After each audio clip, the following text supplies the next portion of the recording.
the third night of Navaratri here at Sankat Mochan Hanuman Temple at Mount Madonna Center in the Santa Cruz Mountains of California. It's great to be with you all. Tonight's reading starts with the chapter Ayodhya in Grief. Sumantra watched with a heavy heart as Ram's boat swiftly floated across the river Ganga. He camped beside the river for 2 more nights, hoping for Ram's return. But when word came to him that the 3 travelers had been seen on the path to Chitrakoot, he gave up hope and set off back to Ayodhya. 2 days later, with empty chariot and weeping horses, he entered the desolate city. The emperor and queen pressed him for news of Ram. They wanted every last detail, hoping against hope for Ram's return. Sumantra delivered Ram's messages, but he only succeeded in confirming what everyone already feared. Ram, Sita, and Lakshman would not be seen again in Ayodhya for 14 years. Faced with the awful finality of what he had done, the emperor was lost in an ocean of despair, in which his breathing was a whirlpool. His crying was crashing waves. Kaikeyi's words were alligators, and the opposite shore was Sita and Ram. "Take me to Ram and Sita," begged Kaushalya. "Take me there quickly on your chariot, or I shall instead go to the house of death. Your foolishness has destroyed us all," she accused her husband bitterly. Then, in remorse, she took his trembling hands. "My love, I should not speak to you so. Grief has destroyed my patience. These last 5 nights have seemed like 5 years." But her harsh words penetrated the emperor's dull consciousness like a sharp sword. He fell into an uneasy sleep in which distant memories flooded his mind. Once more he was a young prince, proud and handsome, and he loved to hunt. One night he ventured alone into the jungle to practice the skill of shooting at an unseen target, aiming by sound only, and waited in the darkness beside a pond. He heard a gurgling sound, which he thought was the sound of an elephant drinking, and released a serpent-like arrow. From the darkness he heard a human cry. In horror, he ran forward and discovered a young boy pierced through the heart by his arrow. The sound he had heard was the sound of the boy filling a water pot, which now lay beside him. Blood trickled from the boy's mouth. "Oh, shame!" cried the boy. "Who has done this terrible deed? I have no enemy, and I am the only support of my parents, who are blind and invalid. I came here to draw water for them, but now I am mortally wounded and can no longer protect them." The boy begged Prince Dasarat to remove the arrow which bit into him like fire. The prince pulled out the arrow, but as soon as he did so, the boy stared at him with silent agony and died. Alone in the darkness and sick with remorse, Dasarat filled the pot and took it to the boy's parents, whom he found nearby. He knew he must tell them the awful truth. "By accident I have killed your son. Now you must punish me." The blind old man spoke. "Without our son we cannot survive. Tomorrow we will die on his funeral pyre. Because you did this in ignorance, you will not be punished in hell. But because you have given us such pain, I curse you also to lose your son in old age, and the pain of your loss will kill you." Dasarat woke with a start. It was night, and he was alone and cold. In a broken voice, he called for Kaushalya. "Touch me! I cannot see you! I'm about to die!" But Kaushalya heard nothing. "My memory is fading. I cannot see my beloved Ram. Fortunate for those who will see his face as he returns from the forest, like an autumn moon after the rains. I hear nothing. My hands are numb. I feel myself slipping away. My darling Ram, where are you? Oh, cruel Kaikeyi! With these words on his lips, the emperor left his world in the dead of night. Ayodhya had no emperor. A land without an emperor is like a dried up river. Rain ceased to fall, sons disobey fathers, wives disrespect husbands, young girls walk in fear, doors are locked at night, merchants do not flourish, and holy men are neglected. Without its emperor, Ayodhya was a night without stars. Kaushalya found the dead emperor and cried out, "Kaikeyi, you have had your wish. The kingdom is yours. I shall follow my dead husband into the flames." Ministers took away the body of Dasarat and preserved it in oil until a son could be brought to perform the funeral rites. They decided that Bharat should be made king, and they sent messengers to Kaikeyi to fetch him and his younger brother Shatrughna. The messengers rode with lavish gifts for the Kaikeyi king through 4 days and 3 nights. In Kaikeyi, Bharat was uneasy. His mind was filled with disturbing images from his dreams. He saw his father lying in a muddy pool. He saw the earth shake, volcanoes erupt, and the moon fall from the sky. Then he saw his father, garlanded with red flowers, dragged southwards in a chariot pulled by donkeys. When the messengers arrived from Ayodhya, he was not surprised. They revealed nothing, only that he was needed urgently. But he knew. When such things are dreamed, one prepares for death. Burdened with gifts from the Kaikeyi monarch, and accompanied by a small army, he set off in convoy for Ayodhya, reaching there 7 days later, 10 days after the demise of his father, and 15 days after Ram's departure. Arriving at the gates, he saw the city streets empty and unswept, and his apprehension grew.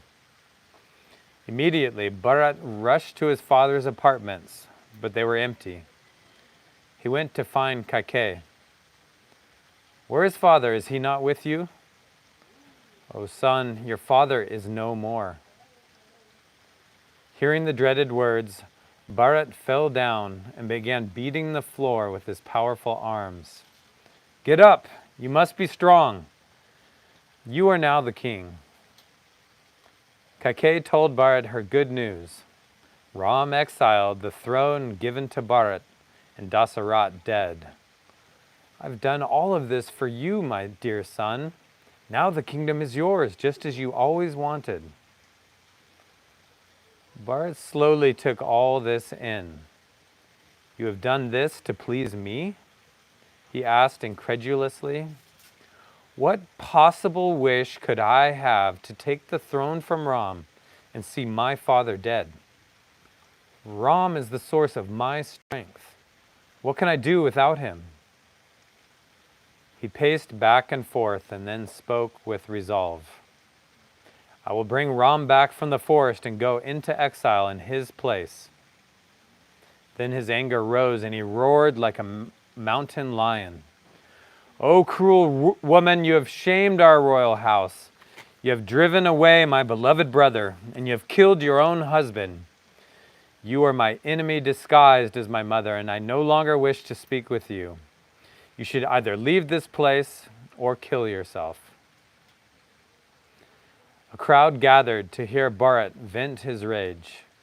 Kaushalya accused him bitterly.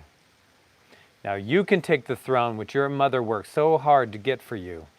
I am sure you will be very happy. If you like, you can send me away too. I will go to join Ram." Cut to the core to hear these words, Bharat swore his innocence. He spoke not just to her, but to all of Ayodhya with words that seared into the hearts of all present. I knew nothing of my mother's plans, nor did I ever desire the throne. Whoever wished Ram to be banished is cursed 100 times. He repeated over and over again. Let them be perpetually barred from heaven. Let them forget all the sacred scriptures. Let them suffer constant illness. Let them go mad and wander as beggars. Becoming more and more distraught, at last he fell headlong on the floor. Kaushalya, in tears, hurried forward to comfort the stricken youth. Taking his head on her lap, she soothed him with gentle words. My child, stop now. You're innocent of any fault. Be comforted. The next day, Vashishta urged Bharat to perform his duty as the eldest available son of Dasaratha. The funeral must be performed. A pyre was built at the royal cremation ground beside the river Sarayu, and Bharat walked in procession with Dasaratha's body, which was decked with jewels and flowers. He lit the fire and watched as his father's remains were reduced to ashes. Then, as was the custom, he stayed with his family in seclusion for 12 days of mourning. On the 13th day, he returned to the cremation ground to collect his father's whitened bones. Crying inconsolably, he and Shatrughna tossed the bones and ashes into the river. Life and death, joy and sorrow, gain and loss, intoned Vashishta. These dualities cannot be avoided. Learn to accept what you cannot change and give up sorrow. This next section is titled In Search of Ram. Vashishta wanted normal life restored to the troubled kingdom, so he urged Bharat to accept the throne. You are now the heir, as ordained by your father. Take what is rightfully yours. But Bharat was not to be tempted. The throne and I myself belong to Ram. I will bring him back to Ayodhya and put him on the throne, while I take his place in the forest. Accordingly, Bharat ordered a great expedition to go in search of Ram. It was to be made up of a vast army of elephants, chariots, and cavalry. To prepare the way, teams of engineers worked day and night to transform the path to the Ganga into a broad highway lined with trees, with magnificent pavilions along the way. All this activity inspired the people of Ayodhya. With Bharat as their commander, they felt renewed hope, and the leading citizens joined the expedition in festive mood. Early one morning, when all was ready, Bharat, the hero of the Ikshvaku race, set off followed by the vast host of Ikshvaku, archers borne in chariots, richly decorated elephants, mounted cavalry, and in their midst the 3 queens of Ayodhya riding in chariots of royal splendor. All minds were fixed on the joyful prospect of finding Ram. Soon they reached the Ganga, where the huge company halted for the night. Guha, the tribal chief loyal to Ram, saw the army entering his territory and was uneasy, wondering at Bharat's motive in pursuing Ram with an army. Bearing gifts of honey and mango pulp, he went down to meet him. How could I have any evil intentions towards my elder brother, who's just like a father to me? Bharat assured him. We want Ram to come back and be king. Bharat appeared confident of achieving this, but secretly he wondered whether he would succeed. Reassured of Bharat's good intentions, Guha offered to help them across the Ganga and guide them to their next stop, the hermitage of Bharadvaja. That night, Guha showed Bharat and his mothers the place where Ram and Sita had spent the night, guarded by Lakshman. See here the blades of grass crushed as Ram slept, said Bharat, and here the strands of gold thread from Sita's cloth, which have stuck to the ground, to the hard ground where she lay. A devoted wife will undergo any hardship in the company of her lord. For myself, I vow to sleep on the bare ground and live on fruits and roots in the forest for all the remainder of Ram's exile, so that his vow will be fulfilled. Bharat could not hide his emotions and fell to the ground in tears. He was consoled by Kaushalya, who hugged him close to her breast. Be strong, Bharat. You are now my only support. The Ikshvaku host crossed the river Ganges on 500 boats, supplied by Guha. As far as the eye could see, the river teemed with boats and rafts of all sizes, loaded with men, women, and horses, while elephants swam like glistening mountains through the throng. Following the path taken by Ram, they soon reached the hermitage of Bharadvaja. Bharat halted the army and went forward alone to meet the holy sage. Again, his motives were questioned. I know you to be Ram's brother, spoke Bharadvaja, who must now be ruling in his place. I trust you come in peace. I beg you not to think of me as a threat, protested Bharat.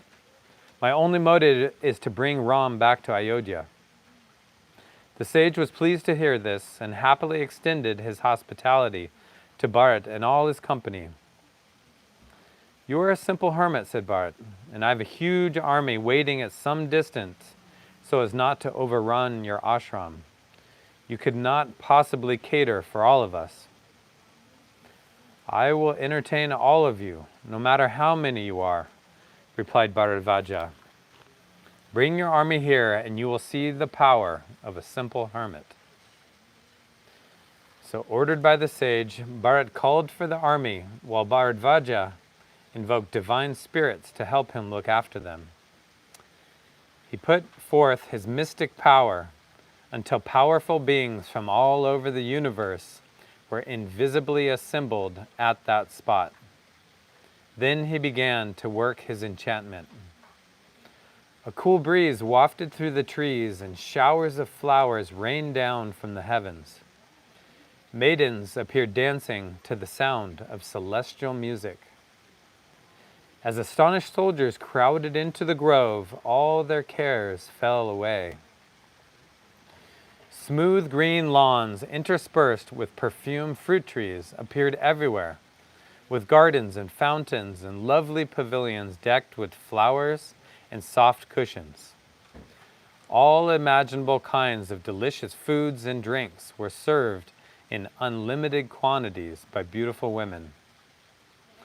As the men began to feast, they found that no matter how much they ate, they never felt full.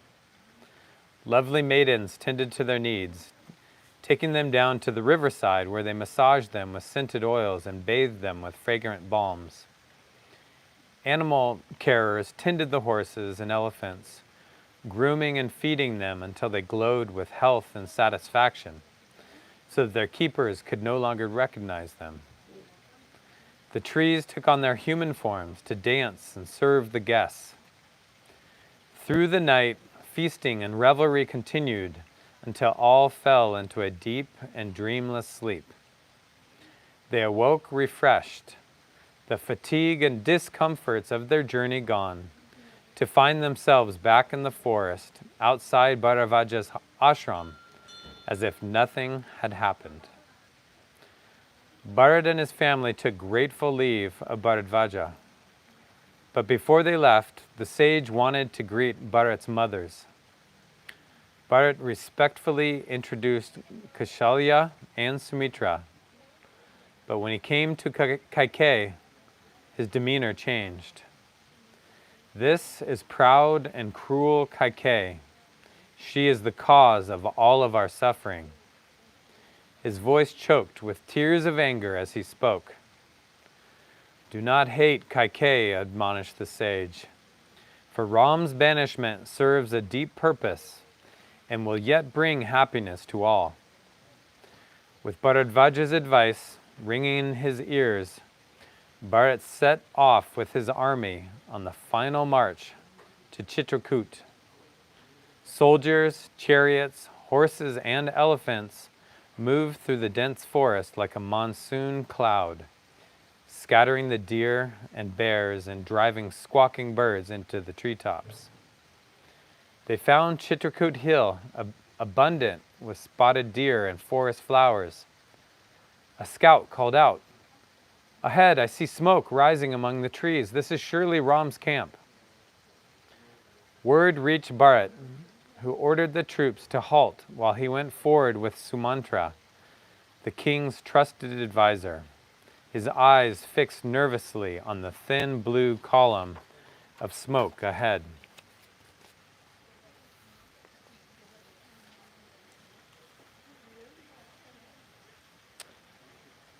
Arm in arm with Sita, Ram walked in the groves of Chitrakoot.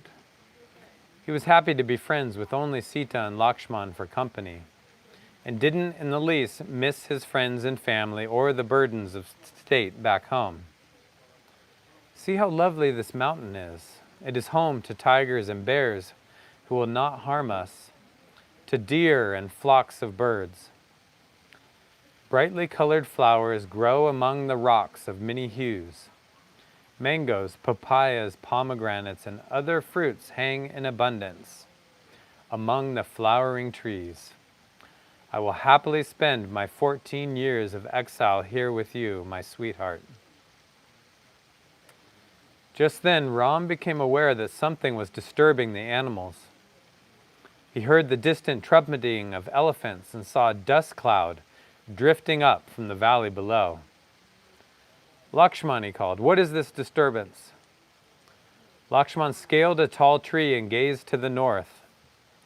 "I see an army with elephants, horses, and chariots," he shouted out. "Put out the fire and have your bow at the ready." "Can you see whose army it is?" inquired Ram. Scanning the massed ranks of men and equipment, Lakshman made out a banner unfurled in the breeze. "I see the white trunk and silver leaves of the emblem of Ayodhya. It must be Bharat," he concluded, "come to kill us both and assert his sovereignty." "We will fight him," he declared. He lies at the root of all of your suffering, and he deserves to be killed. And I shall also kill Kaikeyi. Then you can rule the world undisturbed." As he spoke, Lakshman's voice filled with fury. Ram did not at all approve of Lakshman's aggressive words, and replied with equal vehemence, "Consider what you are saying, Lakshman. I have given my word of honor to renounce the kingdom in favor of Bharat. And now you want me to kill him and sit on throne stained with his blood? I feel sure that Bharat has come with love in his heart, anxious to see me. But if you wish, I will command him to hand over the kingdom to you. I'm sure he will do it immediately." Corrected by his older brother, Lakshman felt ashamed. "Perhaps it may be Father who has come to see you," he conceded. "You are right, Lakshman. He understands our trials in the forest and has come to take us home. But can you see the royal insignia of his white umbrella?"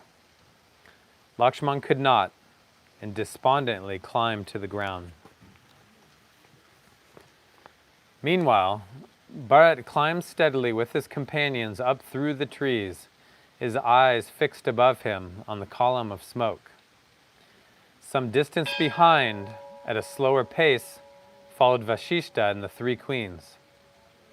Bharat came to a halt. Before him the hillside leveled off, and he saw in a clearing 3 small huts built from leafy branches. Beside them leaned shining bows and quivers with swords and shields emblazoned with flowers of gold. In front of the huts was an altar upon which burned a sacred fire. In the midst of the scene, Bharat saw his brother Ram, sitting with his hair tied in a great tangled knot and wearing a beard, his body smeared with dirt and dressed in deerskin and strips of bark.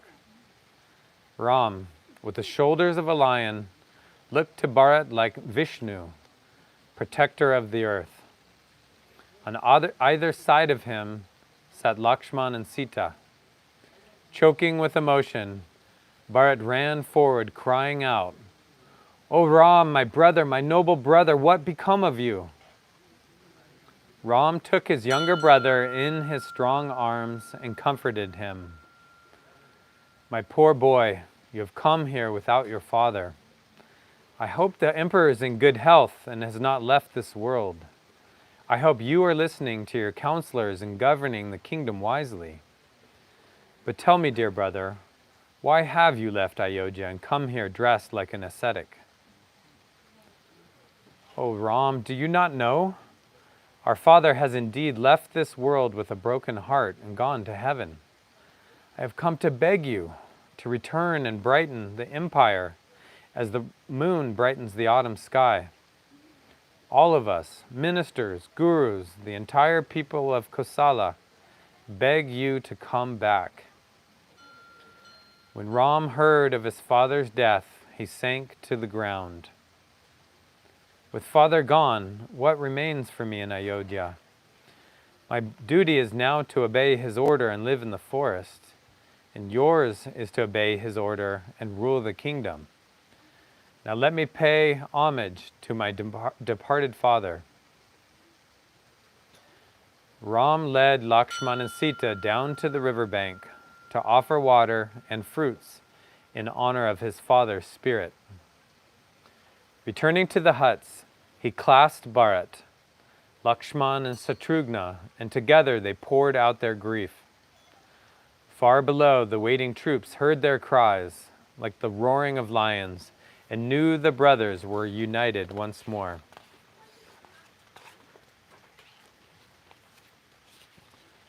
Forest animals fled and birds confused into the sky. The soldiers converged from all sides.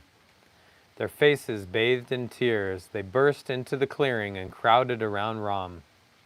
Some fell at his feet, some embraced him, while others simply gazed on his face. Soon Vashishta arrived with the queens. Ram touched his feet with respect. Many tears and hugs were exchanged, and the company sat and talked as darkness fell. In the morning, all settled down in a circle, full of curiosity to hear what would be said, with Ram and Bharat in the center. Bharat began. "Kaikeyi has now got what she wanted, though it will send her to hell. The kingdom has been given to me. I, however, cannot rule it, and hereby hand it back to you." Ram spoke in reply, his voice clear and calm. "As the sun rises and sets, it steals away the lives of all who live. Yet we greet each new day without thinking that with it comes our death. Indeed, death is our constant companion in this world. Therefore, don't waste your tears on others. Grieve for yourself, for you will die soon. We are all like pieces of driftwood floating on the ocean. Sometimes we come together, sometimes we are far apart. Our families, wealth and fortune are thus made and broken by the force of time. None of us can escape from the path already taken by our parents and grandparents. So why do we stand at the roadside to mourn their passing? Therefore, my brother, do not grieve for our father, who lived a long and righteous life and has now entered the celestial world. Give up your weeping. Go home to the glorious city of Ayodhya, and I shall stay here. But together we shall do our father's bidding." Ram fell silent. "But your duty is not here, it is in Ayodhya," countered Bharat. Let me go to the forest for 14 years in your place. You cannot stand in my place. You will be a ruler of people. I will be a ruler of wildlife." Ram was not to be swayed by his vow. "But after 14 years, I promise I shall return and rule the world." As the momentous debate went on, hosts of rishis, unseen by ordinary people, gathered in the air to witness it. They wanted Ram to put an end to Ravan, so they spoke to Bharat with one voice.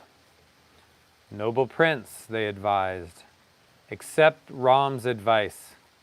He must fulfill his father's obligation." With these words, they disappeared, and Bharat, realizing that he was powerless to bring Ram back, relented. "Very well, Ram. I will return to Ayodhya without you, but still you will be our king." He offered Ram a pair of wooden sandals. "Place your feet on these sandals, and I will install them on the throne in your absence." Ram placed his feet on the sandals. Bharat triumphantly lifted them onto his head, announcing, "These sandals will represent you, our king, who I will always serve. If, however, you do not return after 14 years, I will die by entering fire." "So be it," concluded Ram. He embraced Bharat with tearful eyes. "Forgive your mother and take care of her." He turned to his mothers, who were choked with tears, and said goodbye. With a long look at their beloved Ram, unshaken in his duty like the Himalaya mountains, the crowd backed away in awe. He turned and entered his cottage as the crowd melted into the trees. Inside the cottage, with Sita and Lakshman, he sat down and wept. Bharat had done his best. Now he took Ram's words to heart. Accepting what could not be changed, he returned to Ayodhya with Ram's sandals and shed no more tears. On reaching Ayodhya, he found it darkened like a cloudy sky, its streets empty and silent. His father's chambers, where so many tragic events had occurred in the last 3 months, seemed like an empty cave holding the memory of a great lion who had once lived there. After bringing his mother safely back to their quarters, he made an announcement.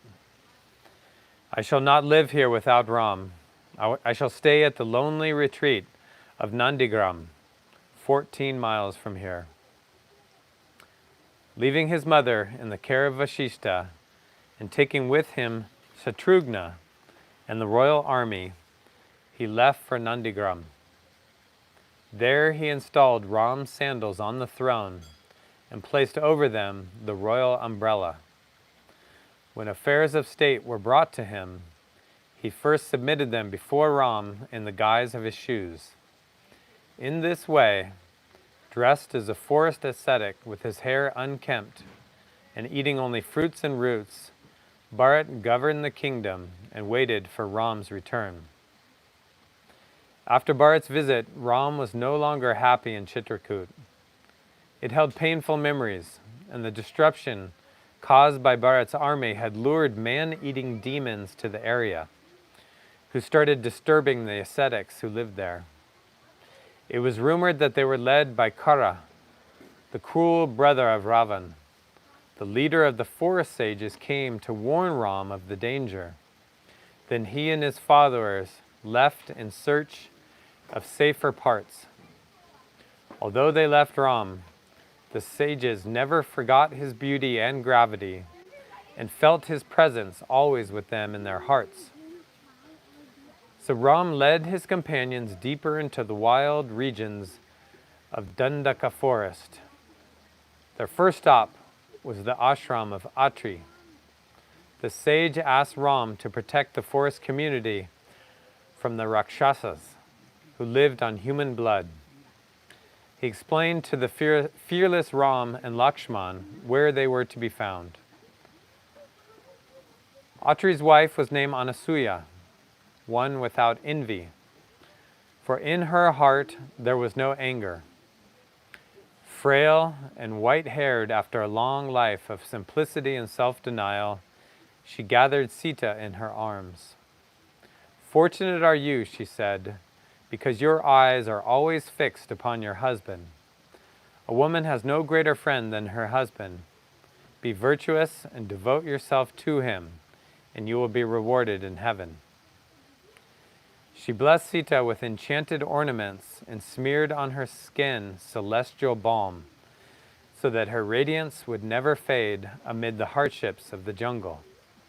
Then she wished to hear from Sita the story of her marriage, and listened with rapt attention as Sita recounted how Ram had won her hand. While they sat together, the sun sank over the horizon. "Listen to the cooing of the birds as they settle in their nests," she said, "and see the trees fading into twilight. Now the moon rises among the stars, and demons of the night creep from their lairs. I wish to hear more of your sweet words, but it is time for you to join your glorious husband." Then Sita adorned herself with Anasuya's gifts and bowed before her. Sita came before Ram, shining like the moon. They spent the night in peace and departed at dawn, following the path pointed out to them by their host Atri. Ram, the scourge of his enemies, with Sita and Lakshman, disappeared into the deep forest as the sun vanishes into a bank of clouds.